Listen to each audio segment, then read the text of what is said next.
Magandang umaga, kumusta po? Narito po ulit ang update natin para sa lagay ng ating panahon ngayong umaga po ng October 14, 2024 na kung saan sa ngayon ay patuloy pa rin po ang pag-ihip ng northeasterly surface wind flow o yung mahinang daloy ng amihan sa silangang bahagi po ng Luzon at extreme northern Luzon habang easterlies pa rin ang hangin na dumadaloy po sa silangan ng Visayas at Mindanao. At sa ating pong long range forecast ay wala pa rin naman pong bagyo na namamataan na tatawid po dito sa ating kalupaan hanggang sa susunod na 2 linggo, pero posibleng sa huling linggo ng buwan na ito ay may mabuo na sama ng panahon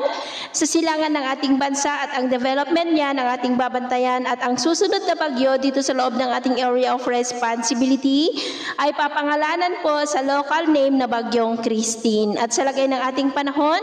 ngayong madaling araw ay maayos ang panahon sa malaking bahagi ng ating bansa pero may tsansa pa rin ng mga isolated rains sa may extreme northern Luzon, Quezon, Camarines Norte, Calapan, Northern Palawan, Masbate, Guimaras, Iloilo, Escalante, San Carlos, Canlaon,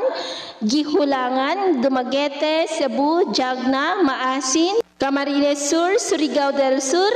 at Lanao provinces. At mamaya po ay sisikat ang araw sa malaking bahagi ng ating bansa pero may tsansa pa rin ng maulap na kalangitan with isolated rain sa may extreme northern Luzon, ilang bahagi ng Cagayan, Quezon, Bicol Region, Marinduque, Palawan, Iloilo at sa may southern part ng Cebu. At mamayang hapon, mas maraming lugar ulit ang makakaranas ng mas maulap na kalangitan with isolated light to heavy rains sa ilang bahagi ng ating bansa. Kaya kung lalabas tayo sa ating mga tahanan ay ugaliin lamang po natin lagi ang magdala ng kahit anong panangga natin sa init ng araw at proteksyon na rin po sa mga biglaang buhos ng ulan. At sa atin naman pong mga baybayin, wala naman po tayong nakataas na gale warning signals pero iba yung pag-ingat lamang po kung papalaot tayo para po mas makaiwas sa mga sakunang pangkaragatan. So yun po ng latest update natin sa araw na ito. At ako po muli si James na nagsasabing